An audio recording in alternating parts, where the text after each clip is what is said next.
जो भी पिछड़ा वर्ग है, महिलाएं भी पिछड़े वर्ग में आती हैं और सरकार के खजाने पर सबसे पहला हक पिछड़े वर्ग का है। तो महिलाएं पिछड़ा वर्ग होने के कारण सरकार के खजाने पर उसका हक है। हमारी मांग हमेशा से रही है कि गरीब हो या अमीर की संतान, सबकी शिक्षा एक समान। और उसी तरह स्वास्थ्य को लेकर के भी हमारा कहना है कि चाहे गरीब परिवार से हो या अमीर परिवार से, सबों के लिए एक समान स्वास्थ्य सुविधाएं उपलब्ध कराने की जिम्मेदारी निःशुल्क सरकार की है। देख रहे हैं द पब्लिक प्रेस। हमारी मौजूदगी इस बार सोशलिस्ट पार्टी इंडिया के कार्यालय में, हमारे साथ धनंजय कुमार सिन्हा जी हैं, जो अध्यक्ष है, प्रदेश अध्यक्ष बिहार के हुए। आइए जानते हैं कि चुनाव आयोग एक तरफ तारीख घोषणा कर दे, कई सारी पार्टियां जो अपने में जद्दोजहद करी है सीट शेयरिंग को लेकर, और इनकी क्या पार्टी में तैयारियां चल रही है और कितनी सीटों पर, इन्हीं सब मुद्दों पर बात करने के लिए हमारे साथ जुड़ेंगे धनंजय कुमार सिन्हा जी। सर कैसे हैं सर? एकदम पक्का फिट है, बुलंद है। क्या लग रहा है 2025 में जो चुनाव आगामी होने वाला है, एक तरफ महागठबंधन एनडीए में अपने में नोकझोंक कर रहे हैं, और आपकी क्या तैयारियां चल रही है सर? देखिए, उनकी नोकझोंक से हमें लेना देना नहीं है। हमने पहले दिन से ही कह दिया था कि सभी की सभी सीटों पर सोशलिस्ट पार्टी इंडिया चुनाव लड़ेगी। तो हमारी तैयारी करीब करीब पूरी है। शीघ्र ही सारी सूची जारी करके टिकट दे दिया जाएगा प्रत्याशियों को। हमारा पहला नॉमिनेशन रविवार से शुरू हो रहा है, सूर्यवार कहिए या रविवार, और उसके बाद नॉमिनेशंस लगातार होंगे। और पातेपुर में, वैशाली जिला में पातेपुर विधानसभा है, वहां हमारा पहला नॉमिनेशन रविवार को शुरू हो रहा है। सर पातेपुर में पहले नॉमिनेशन क्यों चुने, क्या कुछ खास है? खास नहीं है, संयोग कह सकते हैं इसको। वहां सुधा देवी जी अच्छा, बहुत जमीनी कार्यकर्ता पार्टी की हैं और वे लड़ रही हैं। उसके बाद सोमवार को अजय सहनी जी, कुढ़नी विधानसभा मुजफ्फरपुर जिला में पड़ता है, वहां से नॉमिनेशन है। तो यह नॉमिनेशन लगातार अभी, क्योंकि हमने टारगेट किया है कि 16 तारीख तक ही सारा नॉमिनेशन हो जाए, क्योंकि 17 लास्ट डेट है, हम लास्ट डेट में नहीं करना चाहते। 16 तक करीब करीब सभी नॉमिनेशन फर्स्ट फेज के हो जाएंगे। सर एक तरफ जो है सरकार जो है महिलाओं को जीविका के लिए 10,000 रुपया दे रहे हैं, बहुत सारे मुद्दे पर काम कर रहे हैं, और आपकी क्या मुद्दा रहेगी और क्या विचारधारा है पार्टी का जो आपको जनता से रूबरू करवाती है? देखिए, पहले तो जो महिलाओं को पैसा देने का मामला आया है राज्य सरकार की तरफ से, नीतीश जी की सरकार की तरफ से, तो यहाँ इस मामले में पर हमारा दो पक्ष है।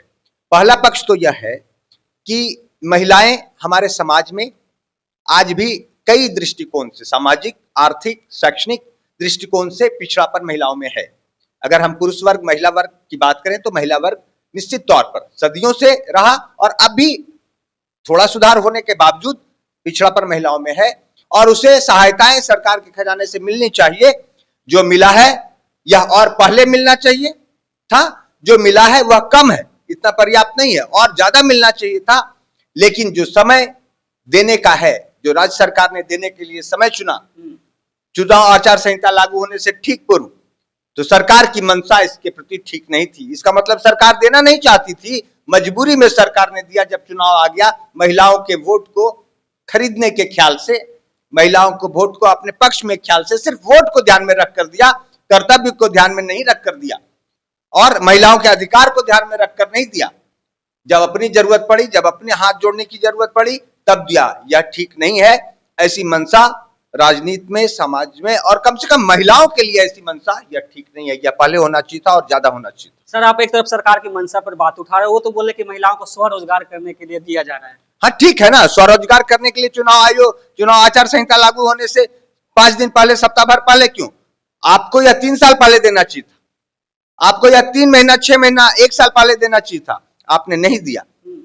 यह उनका हक है महिलाओं का, कोई खैरात नहीं है। महिलाएं जो पीछे छूट गई हैं हमारे समाज में, उनको पुरुष की बराबरी तक लाना सरकार की, किसी भी सरकार की जिम्मेदारी है, और उसके लिए आर्थिक सहायता, अन्य समस्त प्रकार की सहायता पाने की हकदार है महिलाएं, क्योंकि यह हमारा संविधान कहता है। तो यह मिलना कोई बहुत बड़ी बात नहीं है, और ज्यादा मिलना चाहिए था। 10,000 में क्या होगा?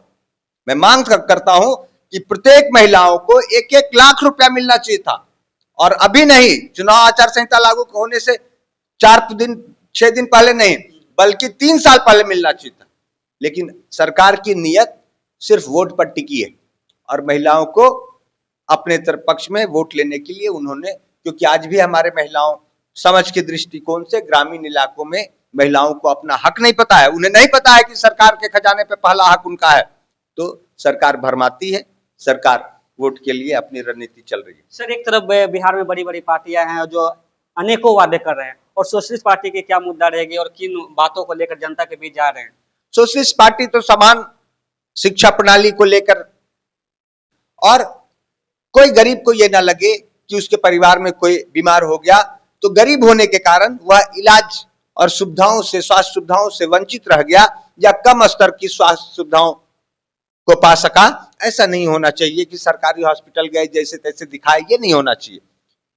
जो जहां अमीर जिस हैसियत में दिखा सकते हैं उसी हैसियत में गरीब भी दिखा सके, अपना इलाज करा सके, यह जिम्मेदारी सरकार की है। सरकार इस जिम्मेदारी को करने में अब तक असफल रही है। हम लोग की मांग है, हम लोग की घोषणा पत्र में यह मांग है और यह बात है कि अगर हमें कभी सरकार में शामिल होने का मौका लगा तो इसको सबसे पहले समान शिक्षा प्रणाली, समान स्वास्थ्य व्यवस्था, इस दोनों को हम लोग सबसे पहले लागू करवाएंगे। सर, आपके पार्टी में कुछ सिंबल को लेकर चल रहा है चुनाव आयोग से, क्या कुछ इसकी बात है सर?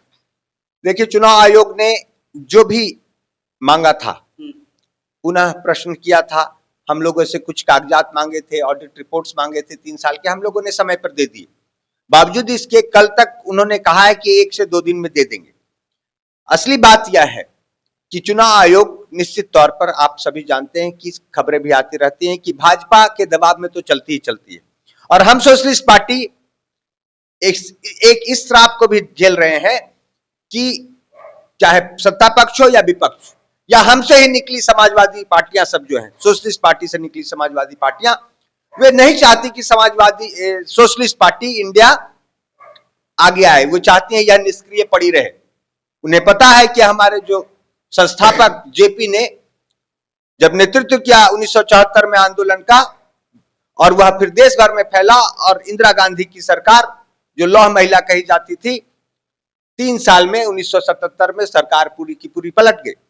उन्हें पता है सोशलिस्ट पार्टी के क्षमता का। तो अभी तो हम पुनः सक्रिय हुए हैं और बीज प्रारूप में हैं। अभी हम पौधे के रूप में भी नहीं है, वृक्ष के रूप में भी नहीं है, लेकिन सभी पार्टियों को डर है कि अगर सोशलिस्ट पार्टी इंडिया ने अपनी सक्रियता को बढ़ाया और यह इस तरह बढ़ता रहा तो सभी पार्टियों की ऐसी की तैसी हो जानी है और यह होगा चाहे वह हमें कितना भी बाधित कर ले। 2029 में लोकसभा चुनाव में बिहार में ही नहीं पूरे देश में आप देखिएगा सोशलिस्ट पार्टी इंडिया उसी तरह से जैसे कभी 1974 में हुआ था। आज जो स्थिति केंद्र सरकार ने कर दी है देश में, जिस तरह से पूंजीपतियों के हवाले देश के अधिकतम संसाधन को कर दिया है, उसको छुड़ाने के लिए अब हमारे पास कोई विकल्प भी नहीं है। एक जन आंदोलन, एक बड़ा जन अवेयरनेस की आवश्यकता है और उसके लिए अब हम लोग काम करेंगे और 2029 में यह सरकार उखड़ जानी है।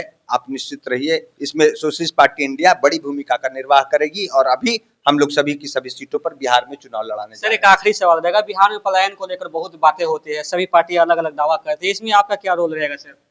देखिए, पलायन को लेकर के दो तरफा व्यवस्था की जरूरत है। एक तो रोजगार का सृजन, जिसमें उद्यमिता को डेवलप करने की जरूरत है, क्योंकि सरकारी स्तर पर इतनी वैकेंसियां नहीं है। जो बड़े प्राइवेट कॉर्पोरेट कंपनियां हैं वहां भी इतनी वैकेंसियां नहीं है जितने कि हमारे योग्य युवा है, युवाओं की संख्या है। तो उद्यमिता को डेवलप करना ही पड़ेगा और जो लोग युवाओं के पास पूंजी है वह ठीक है, जिनके पास नहीं है सरकार को व्यवस्था करनी पड़ेगी कि उनको एक न्यूनतम पूंजी की व्यवस्था हो ताकि वे अपना स्वरोजगार कर सके और उस स्वरोजगार के तहत कुछ और युवाओं को उसमें शामिल करके रोजगार दे सके। तो साथ साथ दूसरी भी एक बात से समस्या है, वह सामाजिक स्तर पर है कि किसी भी काम को कोई मेहनत से कर रहा हो, किसी का पॉकेटमारी नहीं कर रहा हो, किसी का चोरी नहीं कर रहा हो, अपने मेहनत से कोई काम जीविकोपार्जन के लिए कर रहा हो, तो इसमें शर्म की कोई बात नहीं है। इस इन्वायरमेंट को क्रिएट करना पड़ेगा हमारे समाज में। अभी एक ऐसा इन्वायरमेंट है, कोई हमारा आदमी जब रिक्शा चलाता है, जब कोई गाड़ी चलाता है, जब कोई दुकान लगाता है तो उसको शर्म भी आता है कि लोग क्या कहेंगे, घर वाले गोतिया क्या कहेगा, पड़ोस वाले क्या कहेंगे, फैमिली वाले क्या कहेंगे, ससुराल वाले क्या कहेंगे। यह जो भावना है, वह कोई चोरी नहीं कर रहा है तो क्या दिक्कत है मेहनत करने में। श्रम के प्रति सम्मान का भाव होना चाहिए समाज में। अभी श्रम के प्रति हे भावना का एक माहौल है जिसके कारण हमारे युवा दूसरे राज्यों में जाकर वही काम करते हैं जो काम करने में यहां उनको शर्म आती है, वे छिप कर करते हैं। तो छिप कर करने की कोई जरूरत नहीं है। यह एक इन्वायरमेंट सभी नेताओं को, सभी जो ब्रांड अपने आप को कहते हैं, उनको एक इन्वायरमेंट इस दिशा में क्रिएट करने की जरूरत है। एक तरफ रोजगार के अवसर, दूसरी तरफ सामाजिक माहौल कि श्रम के प्रति सम्मान का माहौल को जगाना, यह दोनों मिलकर के पलायन को रोकने में, मजबूरी में हो रहे पलायन को रोकने में सफलता दिला सकता है। लेकिन जो इच्छा से जाना चाहते हैं दूसरे राज्य, उन पर कोई रोक नहीं होनी चाहिए, क्योंकि भारत सबका है, कोई राज्य अलग नहीं है, भारत के सभी राज्य सबके हैं। तो कहीं पर आने जाने में किसी को कोई रोक, कोई बंदिश नहीं होना चाहिए। किसी के प्रति, किसी भी राज्य के लोगों के प्रति आपस में घृणा भाव नहीं होना चाहिए, बल्कि स्वागत का। हम विश्व वसुन की बात करते हैं, विश्व प्रेम की बात करते हैं, विश्व बंधुत्व की बात करते हैं। अगर राज्यों में हम प्रेम नहीं डेवलप कर सकेंगे तो विश्व बंधुत्व हम क्या करेंगे? तो राज्यों में प्रेम आपस में राज्य के लोगों में होना चाहिए, यह माहौल क्रिएट करना जरूरी है और इसके लिए काम करेगी सोशलिस्ट पार्टी इंडिया। एक मानवतावाद का माहौल, एक हम तो विश्व बंधुत्व की बात, मानवतावाद के सहारे बढ़ेंगे और राज्यों में भी यह प्रभावी स्वतः होगा। अगर विश्व बंधुत्व की हम बात करेंगे, मानवतावाद की बात करेंगे, तो राज्यों में आपसी संबंध, राज्यवासियों में आपसी संबंध स्वतः सुधर जाएगा। तो आप सुन रहे थे सोशलिस्ट पार्टी इंडिया के प्रदेश अध्यक्ष धनंजय कुमार सिन्हा जी, जो कि अपने बातों को बेबाकी से रखे और एक तरफ सरकार को साथ साथ चुनाव आयोग को घेरते हुए नजर आए और कहीं न कहीं पलायन को लेकर भी बात की है। और 243 सीट पर इनकी पूरी तैयारी चल रही है और पूरे जोर शोर से ये 243 सीट पर लड़ेंगे। इसमें आपका क्या विचार है? अपना विचार जो है प्रतिक्रिया कमेंट बॉक्स में जरूर बताएं। धन्यवाद।